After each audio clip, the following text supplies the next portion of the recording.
قد أرسلنا موسى بآياتنا وسلطان مبين إلى فرعون وملئه فاتبعوا أمر فرعون وما أمر فرعون برشيد يقدم قومه يوم القيامة فأوردهم النار وبئس الورد المورود وأتبعوا في هذه لعنة ويوم القيامة بئس الرفد المرفود ذلك من أنباء القرى نقصه عليك منها قائم وحصيد وما ظلمناهم ولكن ظلموا أنفسهم فما أغنت عنهم آلهتهم التي يدعون من دون الله من شيء لما جاء أمر ربك وما زادوهم غير تتبيب وكذلك أخذ ربك إذا أخذ القرى وهي ظالمة إن أخذه أليم شديد إن في ذلك لآية لمن خاف عذاب الآخرة ذلك يوم مجموع له الناس وذلك يوم مشهود وما نؤخره إلا لأجل معدودة يوم يأتي لا تكلم نفس إلا بإذنه فمنهم شقي وسعيد فأما الذين شقوا ففي النار لهم فيها زفير وشهيق خالدين فيها ما دامت السماوات والأرض إلا ما شاء ربك إن ربك فعال لما يريد وأما الذين سعدوا ففي الجنة خالدين فيها ما دامت السماوات والأرض إلا ما شاء ربك عطاء غير مجذوذ فلا تك في مرية مما يعبد هؤلاء ما يعبدون إلا كما يعبد آباؤهم من قبل وإنا لموفوهم نصيبهم غير منصوص صدق الله العظيم.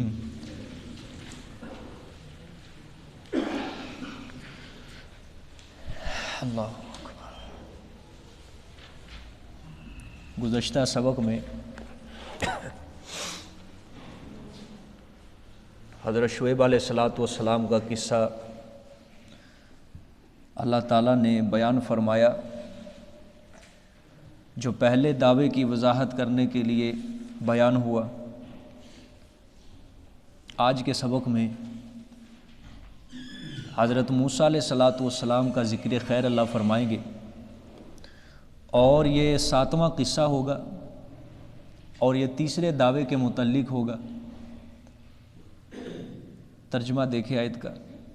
وَلَقَدْ أَرْسَلْنَا مُوسَىٰ بِآيَاتِنَا وَسُلْطَانٍ مُبِينٍ اور البتہ تحقیق ہم نے بھیجا موسیٰ علیہ السلام کو ساتھ اپنی آیات کے وَسُلْطَانٍ مُبِينٍ اور سند صاف کے اِلَىٰ فِرْعَوْنَ وَمَلَئِهِ طرف فرعون اور اس کے سرداروں کے فَاتَّبَعُوا أَمْرَ فِرْعَوْنَ پس اتباع کیا قوم فرعون نے فرعون کے حکم کا. وَمَا أَمْرُ فِرْعَوْنَ بِرَشِيدٍ اور نہیں تھا اور نہیں ہے فرعون کی بات کچھ کام کی. ٹھیک ہے فرعون کی بات کچھ کام کی, یا دوسرا ترجمہ نہیں ہے حکم فرعون کا ساتھ ہدایت کے, یعنی ہدایت والا حکم نہیں تھا اس کا. اب یہاں سے اللہ نے 7واں قصہ بیان فرمایا. یہ اس سورت کا آخری قصہ ہے جس میں اللہ نے بتلایا کہ اللہ اور اس کے رسول کے مقابلے کے اندر مال, دولت, پیسہ, دنیا کی عزت, وجاہت کوئی کام نہیں آئی. عزت صرف حق کے اتباع کے اندر ہے. اور فرمایا ہم نے موسیٰ علیہ السلام کو نشانیاں دے کر, معجزات دے کر, اپنی آیات بینات دے کر, دلائل کے ساتھ بھیجا, لیکن ان سرکشوں نے, ان ظالموں نے پیغمبر کا اتباع نہیں کیا بلکہ فرعون کا اتباع کیا. اور فرعون کا حکم تو اللہ کے حکم کے آگے کچھ بھی نہیں ہے. انہوں نے کس کا وَمَا أَمْرُ فِرْعَوْنَ بِرَشِيدٍ کہ فرعون کا حکم تو کچھ بھی نہیں ہے، وہ تو ہدایت والا ہے ہی نہیں تھا، ٹھیک ہے۔ اور نیز اس کا ربط بھی میں سمجھانے لگا ہوں، یہ 7واں قصہ جو ہے یہ تیسرے دعوے کے متعلق ہے۔ تیسرا دعویٰ کیا تھا کہ آپ نے قرآن کی تبلیغ میں کوئی کمی بیشی نہیں کرنی، ما یوحا جو بھی آپ کی طرف وحی کی جاتی ہے ان مشرکین کی باتوں سے آپ نے مغموم نہیں ہونا، بلکہ آپ نے دن رات مسئلہ توحید کو ان لوگوں کے سامنے بیان کرنا ہے۔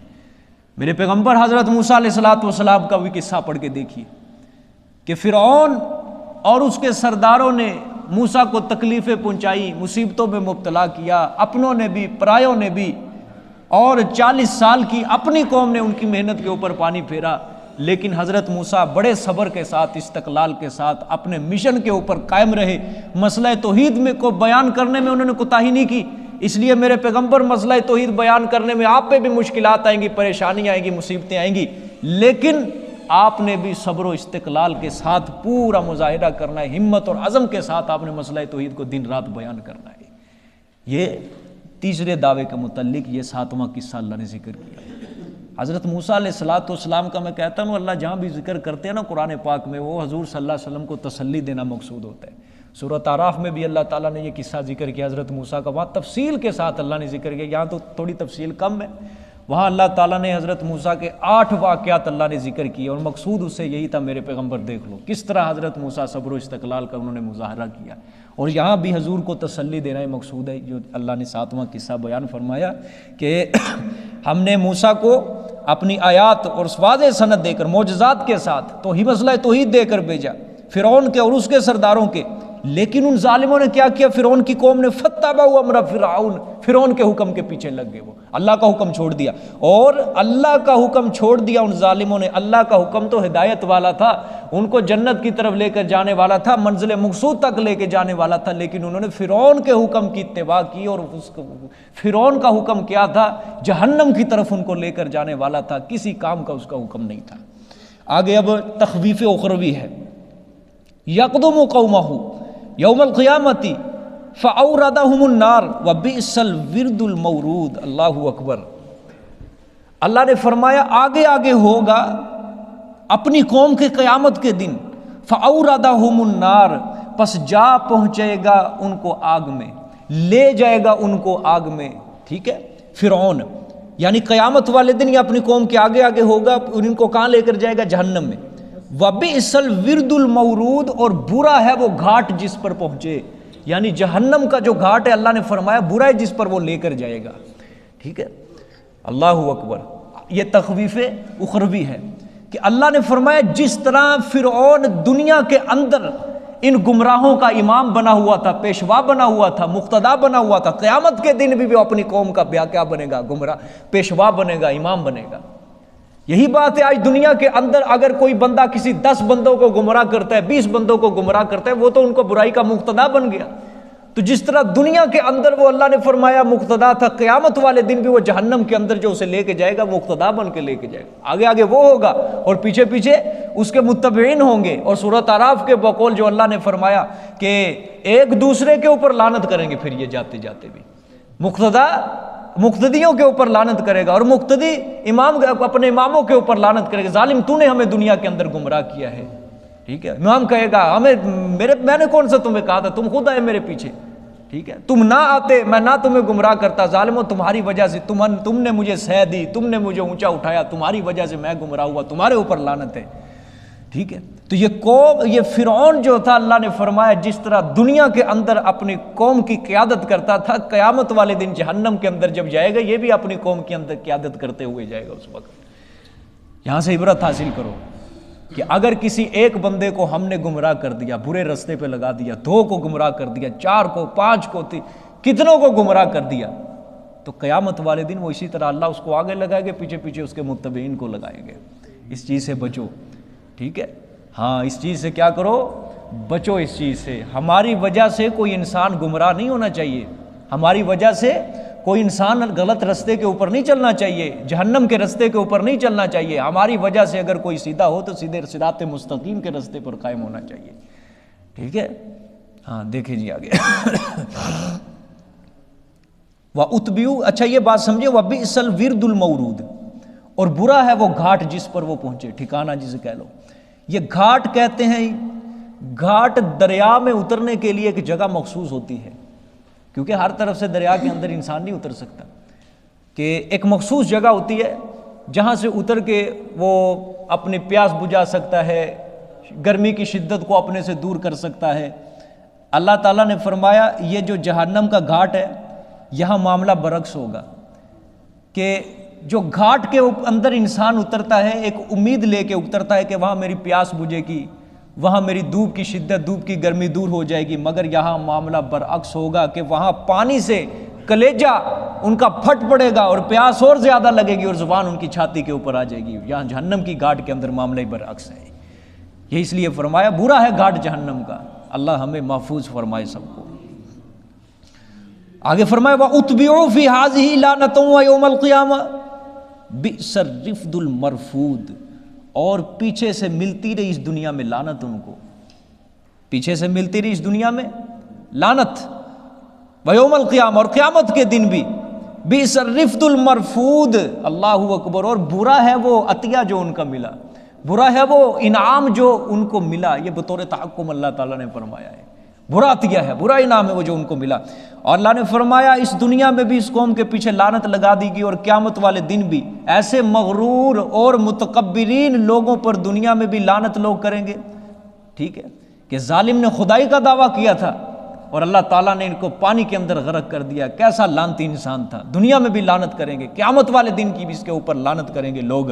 اور اللہ نے فرمایا یہ کتنا برا عطیہ تھا جو ان کو دیا گیا، کہ دنیا اور آخرت دونوں میں لعنت ان کے گلے کا کیا بن گئی، ہار بن گئی ہے، ٹھیک ہے، برا عطیہ تھا ان کا۔ اللہ اکبر۔ ذالک من انباء القرى نقصه عليك منها قائم وحصید، صداقت رسول صلی اللہ علیہ وآلہ وسلم ہے۔ ہر صورت کے آخر میں جب اللہ واقعات کو ذکر کرتے ہیں، ہر کسی کے آخر میں یہ آیت آپ کو ضرور ملے گی، سمجھ آئیے، کسی ایک واقعے کو بیان کر کے اللہ یہ چیز ذکر کر دیں، یا سورۃ اعراف کے اندر بھی یہ آیت ہے، سورۃ بقرہ کے اندر بھی یہ آیت ہے، یہ صداقت رسول ہوتی ہے۔ کیا ہے ترجمہ دیکھیں، یہ خبریں کچھ بستیوں کی ہم بیان کرتے ہیں آپ پر، ٹھیک ہے، یہ خبریں کچھ بستیوں کی ہیں ہم بیان کرتے ہیں یہ آپ پر۔ یہ تمام مذکورہ قصوں کی طرف اللہ نے اشارہ کر دیا ہے، تمام مذکورہ قصے جو اللہ نے بیان کی، حضرت نوح علیہ السلام کا قصہ بیان کیا، حضرت ہود علیہ السلام کا قصہ بیان کیا، حضرت صالح کا قصہ بیان کیا، حضرت ابراہیم کا، حضرت لوط علیہ السلام، حضرت شعیب علیہ السلام، حضرت موسیٰ، یہ سارے امتوں کا جو اللہ نے قصہ بیان کیا۔ اللہ نے فرمایا یہ عبرتناک قصص کا ذکر ہوا، اس کو بیان کرنے کی میری حکمت یہ تھی کہ کفر و شرک کا جو انجام، میری نافرمانی کرنے کا انجام باعتبار دنیا بھی برا ہے، باعتبار آخرت بھی برا ہے۔ جن لوگوں نے اللہ اور اس کے رسول کا مقابلہ کیا، اللہ اور اس کے رسول کے احکامات کو پسے پشت ڈالا، ہم نے دنیا کے اندر بھی ان کو برباد کر دیا، آخرت کے اندر بھی ان کو ہم نے برباد کر دیا ہے۔ یہ عبرت ہے، یہ عبرت ہے، ٹھیک ہے۔ یہ کچھ خبریں، یہ کچھ بستیوں کی خبریں ہم بیان کرتے ہیں آپ پر، ٹھیک ہے، میرے پیغمبر، اور دوسرا صداقت رسول ہے۔ اس قسم کے عجیب و غریب واقعات کا، یعنی آپ جو اپنی قوم کو یہ عجیب و غریب واقعات لوگوں کو سنا رہے ہیں، ایسے مفصل، ایسے مستند، ایسے فصاحت و بلاغت سے لبریز واقعات جو آپ اپنی قوم کو سنا رہے ہیں، یہ دنیا کا کوئی استاد نہیں سنا سکتا، کوئی انسان نہیں سنا سکتا۔ ہاں یہ سنائے گا تو اللہ سنائے گا، ایسے واقعات کا علم ہو جانا ہے بغیر وحی کے کوئی ممکن نہیں ہے، بغیر وحی کے کوئی ممکن نہیں ہے۔ معلوم ہوتا ہے جو یہ آپ غیب کی خبریں پڑھ پڑھ کے اپنی قوم کو سنا رہے ہیں تو آپ اللہ کے سچے رسول ہیں، ٹھیک ہے۔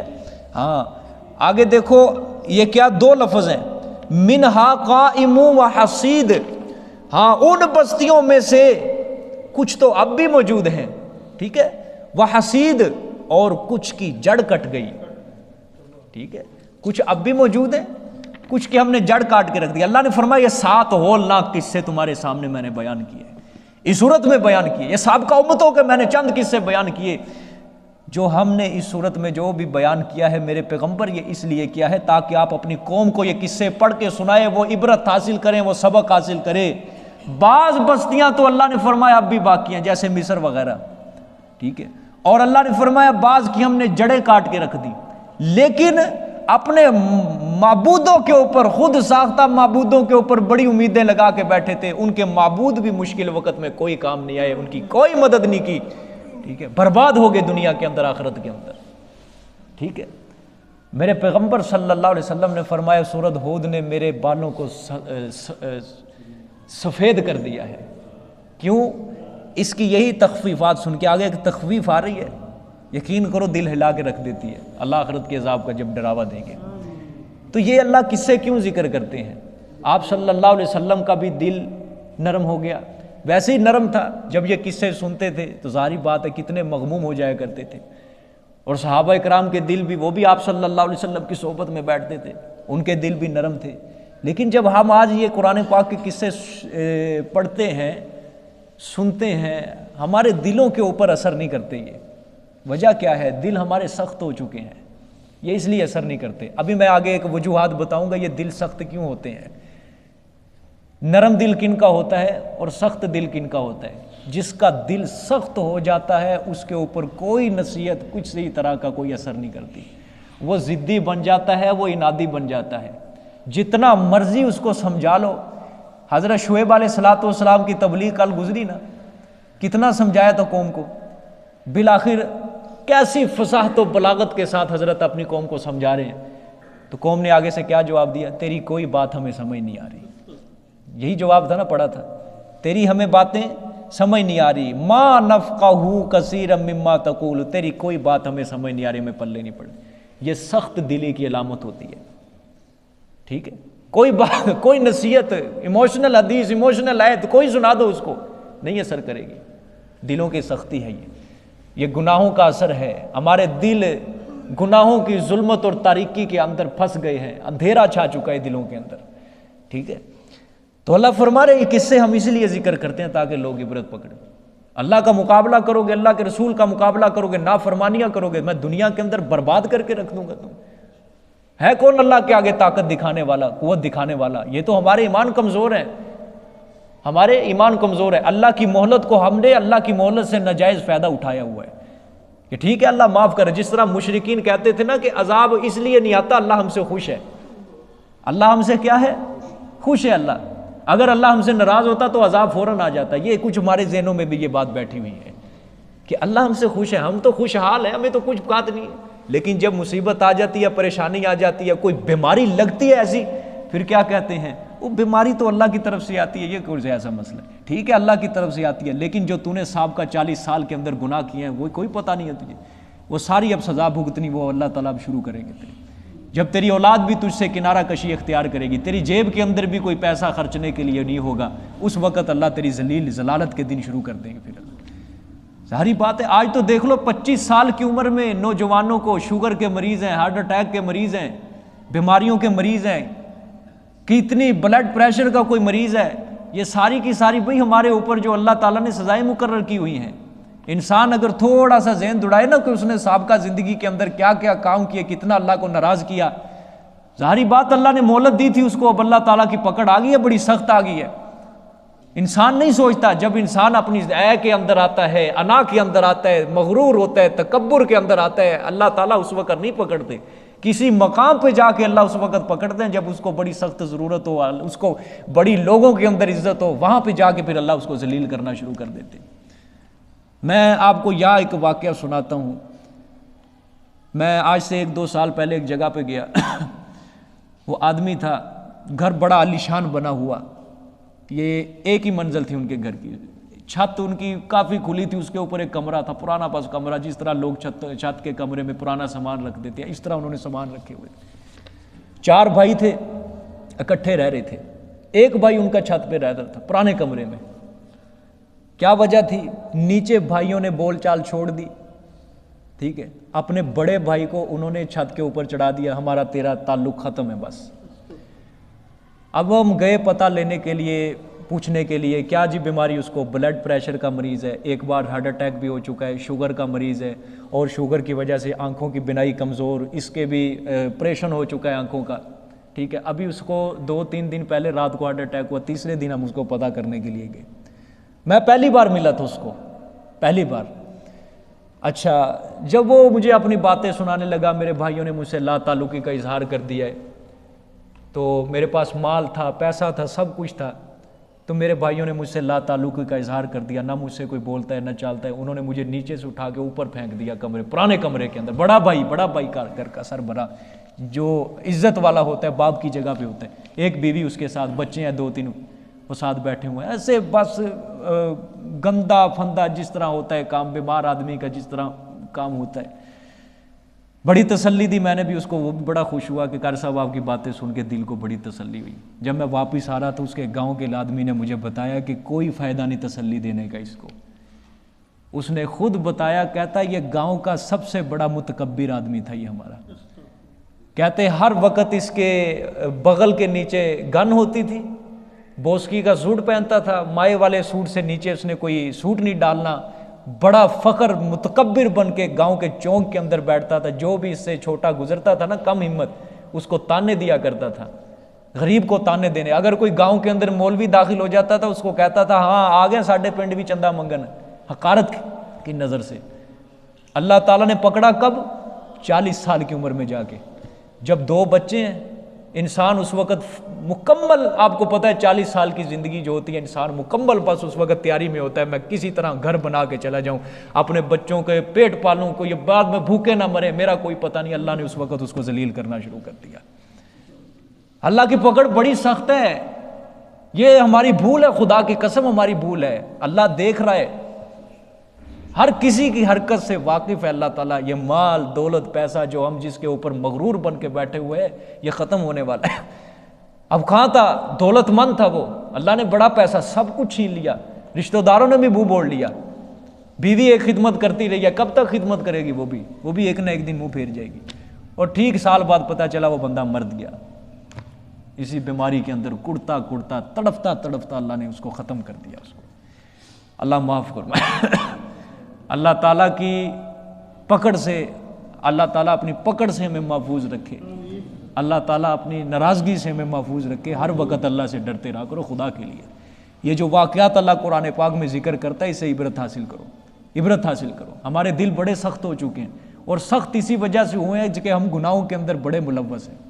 ہر شخص گناہ کا بہت زیادہ عادی ہے، بہت زیادہ گناہ کے اندر جو ملوث ہوتا ہے اس کا دل ظاہری باتیں سخت ہو جاتے ہیں، نیکی کے اندر اس کا کوئی دل نہیں لگتا، جتنی مرضی نمازیں پڑھ لے اس کا دل کبھی نرم نہیں ہوگا۔ آپ صلی اللہ علیہ وسلم نے فرمایا لا یرحم اللہ من لا یرحم الناس، جو لوگوں کے اوپر رحم نہیں کرتا اللہ اس کے اوپر رحم نہیں کرتا، یعنی اس کا دل ہی نرم نہیں ہے، اس کا دل سخت سے سخت ہے، اللہ تعالیٰ بھی اس کے اوپر کبھی رحم نہیں کرے گا۔ اور آپ صلی اللہ علیہ وسلم نے فرمایا من یرحم الرفق ویحرم الخیر کلہ، جو شخص نرمی سے محروم کر دیا گیا وہ ساری بھلائیوں سے محروم کر دیا گیا۔ اللہ اکبر۔ من یحرم الرفق ویحرم الخیر کلہ، جو شخص نرمی سے محروم کر دیا گیا ساری بھلائیوں سے محروم کر دیا گیا۔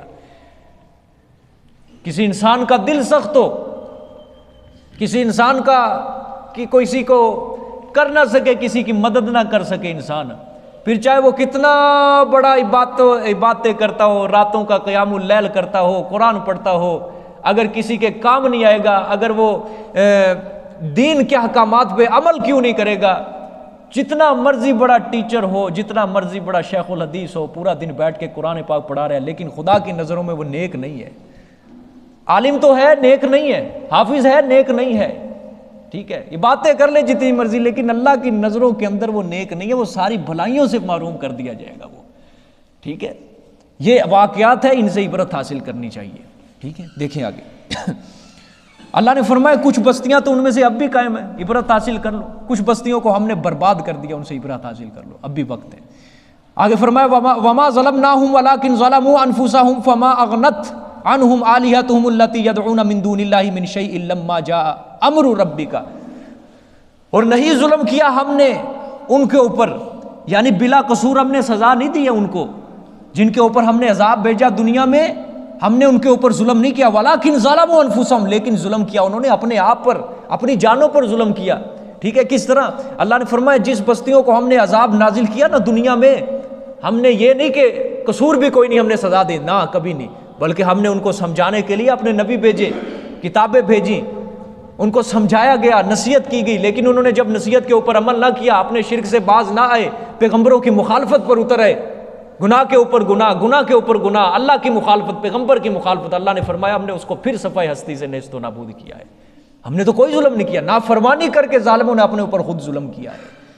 فما اغنت عنہم آلہتہم التی یدعون من دون اللہ من شیء، اللہ اکبر، اور نہ کفایت کیا ان سے ان کے معبودوں نے وہ جو پکارتے تھے اللہ کے سوا کسی چیز کو، نہ کام آئے ان کے معبود، وہ معبود جن کو وہ پکارتے تھے اللہ کے علاوہ، من شیء، کچھ بھی، لما جاء امر ربک، جب کہ آ گیا حکم تیرے رب کا، عذاب آ گیا نا، جب اللہ نے فرمایا میرے سوا پکارتے تھے بڑے ود، سوا، یغوث، یعوق، نصر کو، ٹھیک ہے، لات، منات، پکارتے تھے، حبل کو پکارتے تھے لوگ بڑے بڑے، لیکن جب ہمارا عذاب آ گیا تو پھر یہ ان کے معبود کوئی کام نہیں آئے، ان کے مشکل کے اندر کوئی مدد نہیں کی، ٹھیک ہے۔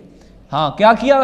وما زادوہم غیر تتبیب، اللہ اکبر، فائدہ کیا دیتے؟ الٹا ہلاکت کا سبب بنے، فائدہ کیا دیتے وہ معبود؟ الٹا ہلاکت کا سبب بنے، اور نہ زیادہ کیا ان معبودوں نے ان مشرکین کو سوائے ہلاک کرنے کے۔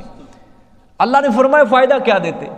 انہوں نے تو سوائے ہلاک کرنے کا کوئی فائدہ نہیں دیا ان کو، ٹھیک ہے، یعنی جب ان کو عذاب پہنچا ان کے معبودوں نے ان کو کوئی نفع نہیں دیا، جن کے اوپر وہ بڑی آس لگا کے بیٹھے تھے، امید لگا کے بیٹھے تھے، ٹھیک ہے، ان کے معبود ہمارے عذاب کو نہ ہٹا سکے ان سے، اور ان کے معبود نے ان کے لیے سوائے ہلاکت کے کسی چیز میں کوئی اضافہ نہیں کیا ہے، بس یہ فائدہ دیا ہے ان کو اور کوئی نہیں۔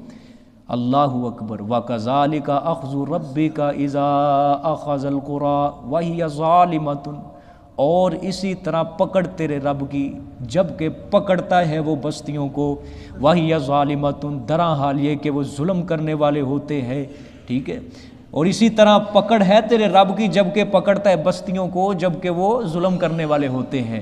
ان اخذہ علیم شدید، بے شک اس کی پکڑ بڑی سخت ہے، بڑی دردناک، علیم سخت، بڑی دردناک ہے اس کی پکڑ، اللہ اکبر۔ واقعتاً جب کسی اوپر مصیبت آتی ہے، پریشانی، اس کا جب پکڑتا ہے اللہ تعالیٰ بڑی درد، یا دوسرا ترجمہ اس کی پکڑ بڑی دکھ کی مار ہے، ٹھیک ہے۔ جب اللہ فرما رہے ہیں ظالم بستی جب ظلم کے اندر انتہا کر دیتے ہیں، یہ ظلم پہ ظلم، گناہ کے اوپر گناہ، گناہ پہ جب تیرا رب پکڑتا ہے نا بڑی دکھ کی مار دیتا ہے، نہیں چھوڑتا پھر تیرا رب اس کو۔ ان بطش ربک لشدید، بے شک تیرے رب کی پکڑ البتہ بڑی سخت ہے، ٹھیک ہے، تیرے رب کی پکڑ بڑی سخت ہے، بڑی شدید ہے، اللہ اکبر۔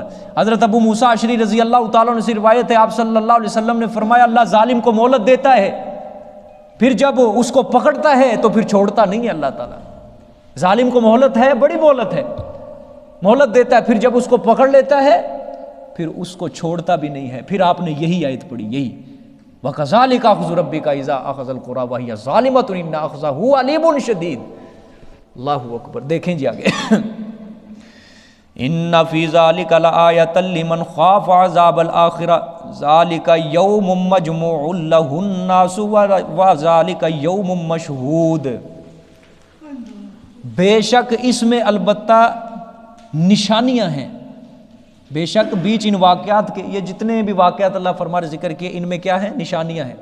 لمن خاف، واسطے اس شخص کے جو خوف کرتا ہے عذاب کی آخرت سے، جو ڈر گیا، اللہ اکبر۔ آگے عبارت سننا، یہ پھر دوبارہ ترجمہ سنو، پھر میں عبارت سناتا ہوں۔ بے شک اس میں البتہ نشانیاں ہیں، عبرت ہے واسطے ایسے شخص کے جو ڈرتا ہے آخرت کے عذاب سے۔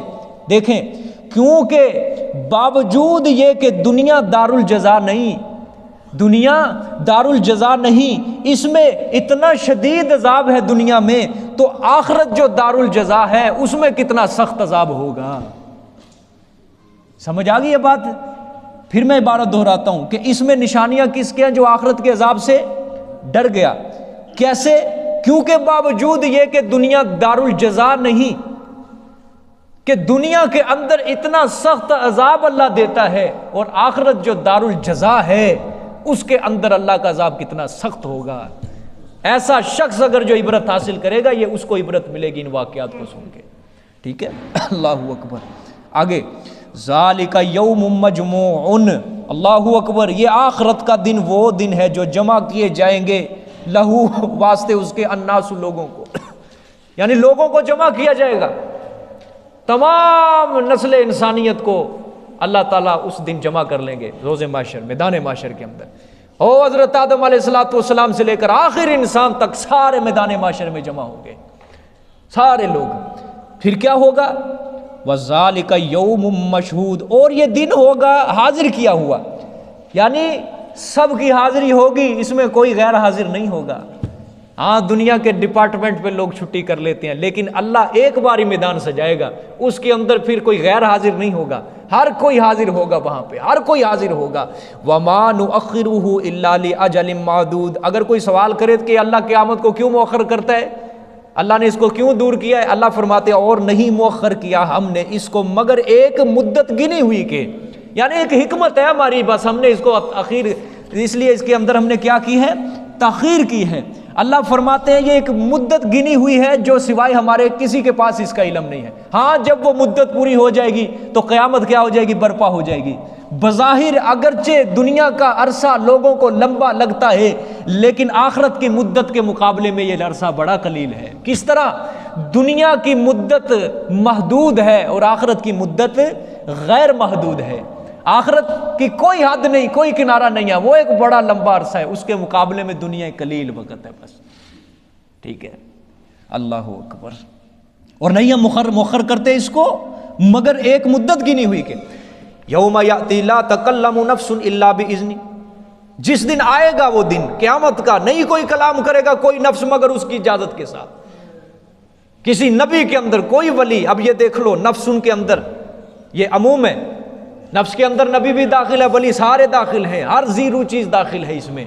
کوئی کلام نہیں کر سکے گا. لا یتکلمون الا من اذن له الرحمن وقال صواب، کوئی کلام نہیں کر سکے گا الا من اذن، مگر اسی کی اجازت کے ساتھ. اور جو بھی پھر کلام کرے گا اس کی اجازت سے وہ ٹھیک کلام کرے گا، کوئی غلط کلام نہیں ہوگا. یعنی انبیاء جو سفارش کریں گے لوگوں کے حق میں وہ صحیح سفارش ہوگی مومن بندوں کے. ٹھیک ہے، اللہ جو بات چاہے گا وہی بات ہوگی، کوئی اللہ کے مخالف، اللہ تعالیٰ کی نافرمانی کے مطابق وہاں پہ پھر کوئی بات نہیں ہوگی. ٹھیک ہے، لا یوم یاتی لا تکلم نفس، جس دن قیامت کا دن آئے گا کوئی نفس کلام نہیں کرے گا، زبان لکڑی کی ہو چکی ہوگی، کسی کے اندر بولنے کی ہمت نہیں ہوگی اللہ کے آگے. ہاں جو بولے گا الا باذن، اسی کی اجازت سے. ٹھیک ہے، فمنہم شقی وسعید، جو اس دن حاضر کیے جائیں گے اللہ فرما رہے ہیں پس ان میں سے بعض بدبخت ہوں گے. شقیٌ، ان لوگوں میں سے بعض بدبخت ہوں گے. اللہم احفظنا منہم، اللہ ہماری حفاظت فرمائے. وسعید، اور ان میں سے بعض نیک بخت ہوں گے، اللہ ہمیں اسی جماعت میں سے کر دے. وسعید، اور کچھ نیک بخت ہوں گے. اب یہاں پہ یہ دو لفظ ہے نا، دو جماعتوں کا ذکر ہوا، بدبخت نیک بخت.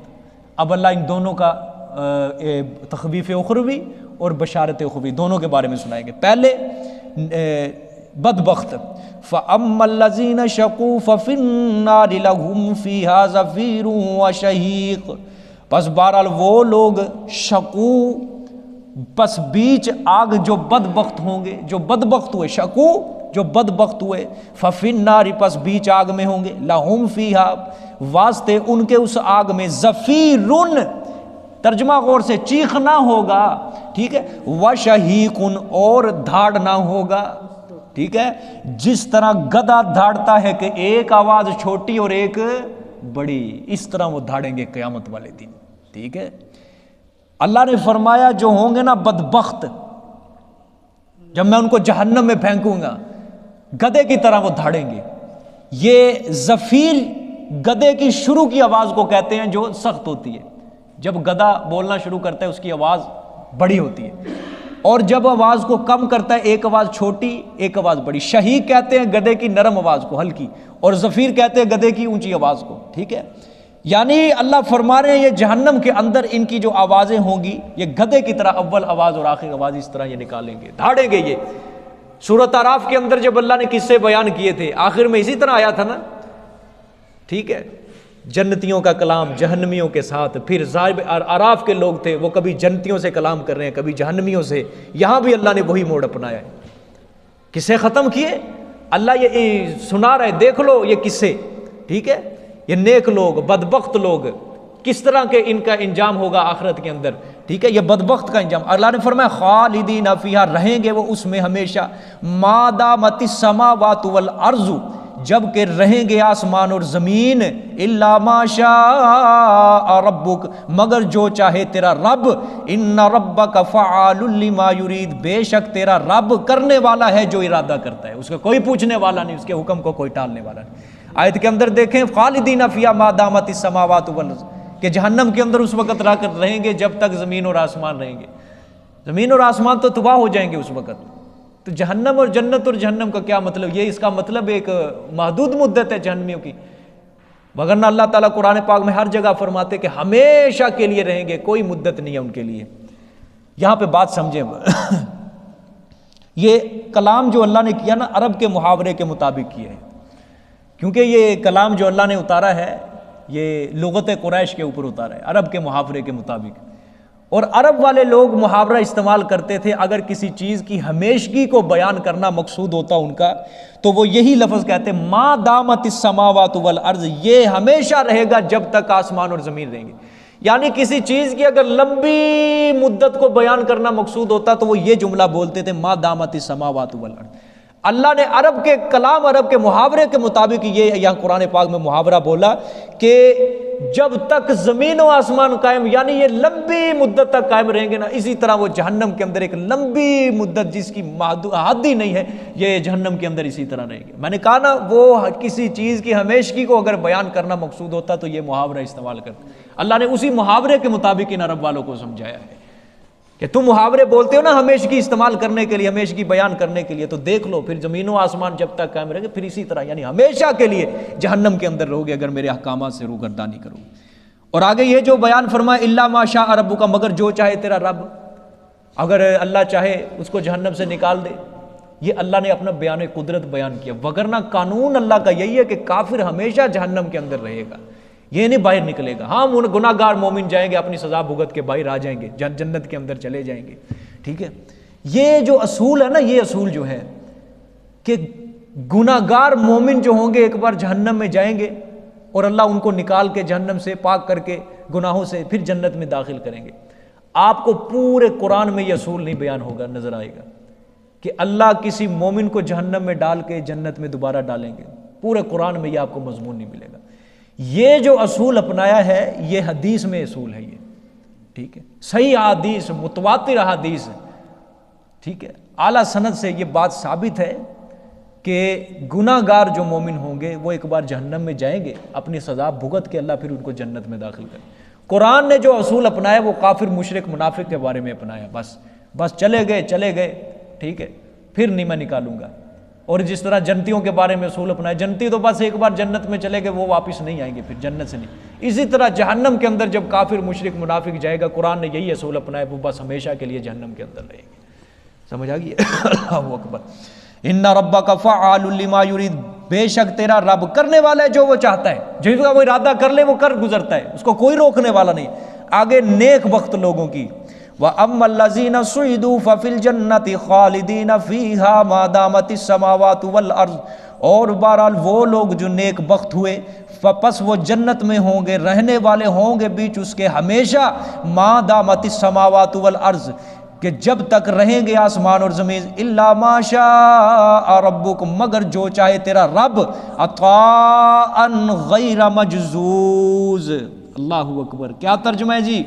ہاں، عطا ہے بے انتہا، ٹھیک ہے۔ جس طرح کسی کو انعام مل جائے نا، اللہ کہتے ہیں واہ جی واہ، کمال کا انعام ہے یہ وہی ہے، غیر مجزوز، عطا ہے بے انتہا، بڑا زبردست انعام پا گئے یہ نیک بخت لوگ، سعید لوگ، ٹھیک ہے۔ اللہ ہمیں بھی ایسی جماعت میں سے بنائے، ٹھیک ہے۔ یہ یہاں تک ہوگی کیا بشارت۔ آگے فلا تک فی مریۃ مما یعبد ہؤلاء ما یعبد الا کما یعبد، پس نہ ہو تو شک میں اس سے جو عبادت کرتے ہیں یہ لوگ، اس سے جو عبادت کرتے ہیں یہ لوگ، ما یعبدون الا کما یعبد، نہیں وہ عبادت کرتے مگر جیسا کہ عبادت کرتے تھے ان کے آباء و اجداد آج سے پہلے، وَإِنَّا لَمُوَفُّوهُمْ نَصِيبَهُمْ، اور بے شک البتہ پورا دے دیتے ہیں ان کو آخرت میں حصہ ان کا، ٹھیک ہے، پورا مل جائے گا آخرت میں ان کا حصہ جو مشرک ہوں گے، غیر منقوص، جو نہیں ہوگا گھٹایا ہوا۔ وہاں کیا اللہ نے بیان فرمایا؟ بے انتہا انعام ہے، یہاں اللہ نے فرمایا یہ گھٹایا ہوا نہیں ہوگا، پورا حصہ دیں گے ہم۔ یہ ہے دعویٰ رابع کے مطابق ہے یہ بات، ٹھیک، یہ چوتھا دعویٰ آ گیا۔ یہ ہو گئے 7 قصے سارے، 4 دعوے اللہ نے شروع میں بیان کیے، 7 قصے نبیوں کے بیان کیے، اس کے بعد کیا آیا تخویف اخروی آئی، ٹھیک ہے، پھر اس کے بعد نیک بخت اور بدبخت لوگوں کا اللہ تعالیٰ نے کیا سنا دیا، یہ بشارت اور تخویف اخروی۔ اب چوتھا دعویٰ، اب سمجھ نہیں اب اللہ فرمائیں گے میرے پیغمبر دلائل عقلیہ دلائل نقلیہ سے مسئلہ توحید میں نے ثابت کر دیا ہے، اب اس میں شک و شبہ کی کوئی گنجائش نہیں ہے، اس لیے جو اب توحید کے حق، توحید اب ثابت ہو گیا، توحید حق ہے اور شرک باطل ہے، اس میں اب کسی کو شک و شبہ کی کوئی گنجائش نہیں ہے۔ میں نے کتنے خوبصورت دلائل عقلیہ دیا، میں نے کتنے خوبصورت قصے بیان کیے، ماضی کے مفصل قصے، مستند قصے بیان کیے جس میں جھوٹ کا ذرہ برابر بھی شبہ نہیں ہے، لیکن یہ مشرک ظالم بدبخت ایسے ضدی ہیں، یہ اب بھی ماننے کے لیے تیار نہیں ہے میرا مسئلہ، ٹھیک ہے، یہ چوتھا دعویٰ ہے، ٹھیک ہے، یعنی آپ نے اہل شقاوت شقی اور اہل سعادت ان کا قصہ سن لیا، ان کا حال بھی سن لیا، لیکن یہ جو مشرک اللہ نے فرمایا آپ شک میں نہ ہو، یا آپ صلی اللہ علیہ وسلم کو بظاہر خطاب ہے لیکن مخاطب ہم لوگ ہیں کہ کوئی شک میں نہ ہو اس بات میں، یہ جتنے لوگوں کی معبود عبادت کر رہے ہیں، یہ جتنے بھی اپنے عبادت کر رہے ہیں نا معبودوں کی، یہ اپنے آباء و اجداد کی اس کے اوپر چل رہے ہیں، رستے کے اوپر، جس طرح ان کے آباء و اجداد کے پاس کوئی دلیل نہیں تھی ان کی عبادت کی، اسی طرح ان کے پاس بھی ان کی عبادت کی کوئی دلیل نہیں ہے۔ قوم ہود نے کیا کہا تھا؟ ہمارے آباء و اجداد کرتے آئے ہیں۔ قوم صالح نے کیا کہا تھا؟ ہمارے آباء و اجداد کرتے ہیں۔ قوم شعیب نے ہمارے آباء و اجداد، حضرت ابراہیم کی قوم نے ہمارے آباء و اجداد، ہر کسی نے آباء و اجداد لگائی ہوئی تھی۔ مشرکین مکہ بھی وہی کام کر رہے ہیں، یعنی جس طرح ان کے آباء و اجداد کے پاس کوئی دلیل نہیں تھی، یہ بھی بغیر دلیل کے ان کی عبادت کر رہے ہیں، کوئی شک میں نہ پڑو تم اس بات میں، ٹھیک ہے۔ ہاں یہ جو بت پرستی ہے ان کو میراث میں ملی ہے، کس میں ملی؟ وراثت کے اندر ملی ہے، ٹھیک ہے۔ ہاں قبر پرستی، نظر نیاز، لوگ کہتے ہیں نا ہمارے آباء و اجداد کرتے آئے ہیں، ہم کیوں پیچھے ہٹے اس سے؟ گویا ان کو بھی یہ چیز وراثت کے اندر ملتی ہے، اور آباء و اجداد کی رسم کو انسان چھوڑنے کے لیے کبھی تیار نہیں ہوتا، کبھی تیار نہیں ہوتا۔ جو کمزور عقیدے کے لوگ ہوتے ہیں نا وہ یہی کہتے ہیں ساڈے بڑے کہندے آ رہے جی آئے، ساڈے بڑے کہندے آ رہے، نہیں مانتے، وہ قرآن کی بات نہیں مانیں گے، حدیث نہیں مانیں گے، ساڈے بڑے کہندے آ رہے، اسی نہیں بات ہٹنا پیچھے، ٹھیک ہے۔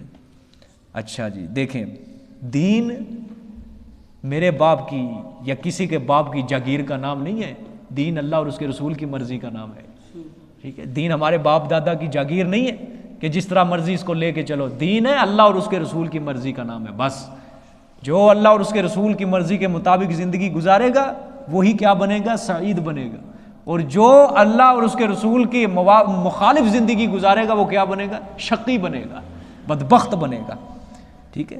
اللہ نے فرمایا ٹھیک ہے کرتے رہے، وَإِنَّا لَمُوَفُّوهُمْ نَصِيبًا، آخرت تو آنی ہے نا، میں ان کو ان کا پورا جتنا حصہ بنتا ہے نا ان ظالموں کا میں دوں گا ان کو پورا حصہ، اور وہ گھٹایا ہوا حصہ نہیں ہوگا، ٹھیک ہے۔ ایک بہت بڑے بزرگ گزرے اللہ والے، ان کا نام ہے امام بلخی رحمۃ اللہ علیہ، بلخ کا علاقہ تھا، بغداد کے رہنے والے۔ وہ فرماتے ہیں کہ سعادت کی 5 نشانیاں ہیں، کہ جو بندہ سعید بننا چاہتا ہے نا اہل سعادت اللہ کے نزدیک، اس کی 5 نشانی ہیں، یہ یاد کر لینا۔ پہلے یہ نشانی ہے دل کی نرمی، اس کا دل کیا ہو؟ نرم ہو۔ دوسری نشانی اللہ کے خوف سے رونا، تو وہ انسان کیا بن جاتا ہے؟ سعید بن جاتا ہے۔ تیسری آرزو تمنا اس کی تھوڑی ہو، آرزو تھوڑی ہو، تمنا اس کی تھوڑی ہو، دنیا کا پیسہ مال جس طرح ہم دعائیں کرتے رہتے ہیں، ٹھیک ہے، آرزو تمنا تھوڑی رکھے اپنی۔ 3 ہوگی۔ چوتھا دنیا سے نفرت ہو۔ 5واں اللہ کے سامنے شرمندہ ہو، اگر کوئی گناہ سرزد ہو جائے اللہ کے سامنے کیا ہو جائے؟ شرمندہ ہو جائے۔ یہ 5 چیزیں جس کے اندر پائی جائیں گی وہ بنے گا سعادت مند۔ آگے پھر شقاوت کی بھی 5 نشانیاں ہیں، جس کا دل سخت ہو جائے، جس کے اوپر کوئی نصیحت اثر نہ کرے، جس کے اوپر قرآن بھی اس کو پڑھ پڑھ کے سنا دو نہیں اثر کرے گی، سخت ہو جائے گا اس کا دل۔ کیا ہے پہلی نشانی ہے دل کی سختی، ٹھیک ہے۔ دوسرا آنکھوں کی خشکی۔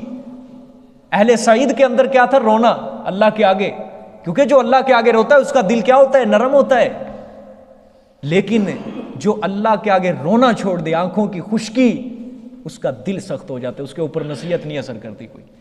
آنکھوں کی خشکی، بھائی ہم جو روتے ہیں نا، ہم اپنے مطلب اپنے غرض کی وجہ سے روتے ہیں اللہ کے آگے۔ جب کوئی نقصان ہو گیا، یا کوئی پیسہ مر گیا، یا کوئی رشتہ دار مر گیا، پھر رو لیتے ہیں، وگرنہ آج تک شاید ہم بہت کم روئے ہوں، یا رویا ہی نہ ہو کوئی۔ یا اللہ میرا دل تیری محبت سے کیوں خالی ہے؟ اس کے آگے کسی نے کوئی آنسو بہائے ہوں۔ یا اللہ میرا دل تیری محبت سے کیوں ویران ہے؟ کیوں نہیں اس دل کے اندر تو آ رہا؟ کیا وجہ ہے؟ میرے سے کون سا گناہ ہے یا اللہ پاک؟ کیا بڑے بڑے ولی گزرے ہیں یا اللہ جن کے دلوں میں تیری محبت تھی، راتوں کو اٹھ کے وہ قیام کیا کرتے تھے، اے اللہ میرا کیوں نہیں دل راغب ہو رہا؟ یہ آنکھوں کی خشکی، دل سخت ہے۔ تیسرا دنیا کی رغبت۔ تیسرا کیا ہے؟ دنیا کی رغبت جس کے اندر ہوگی اس کا دل بھی سخت ہو جائے گا۔ یہ بھی شقاوت کی علامت ہے، بدبختی کی علامت ہے۔ چوتھی تمنا کا زیادہ ہونا۔ یہ گنتے جانا، 4 ہو گئی۔ دل کی سختی بھی ہے ہمارے اندر آج، آنکھوں کی خشکی بھی ہے، دنیا کی رغبت بھی ہے، چوتھا تمنا بھی زیادہ ہے، ہماری آرزویں بڑی زیادہ ہیں، یہ مل جائے، فلاں مل جائے، فلاں مل جائے، بس ختم نہ ہو۔ اور پانچواں بے حیائی۔ پانچواں بے حیائی۔ جس بندے کے اندر یہ 5 علامتیں پائی جائیں گی وہ شکی لوگوں میں سے ہوگا شمار بھی، اس کے اوپر کوئی چیز اثر نہیں کرے گی، ٹھیک ہے۔ حدیث جتنی مرضی سنا دو اس کو، رلانے والی قیامت کے بارے میں منظر سنا دو، اس کے اوپر کوئی اثر نہیں کرے گی یہ چیزیں۔ اللہ تعالیٰ ہمیں اپنے دین کے مطابق زندگی گزارنے کی توفیق عطا فرمائے۔ جزاک اللہ۔ جمعرات والے دن انشاءاللہ سپارہ ختم ہوگا، یہ سورت ختم ہوگی۔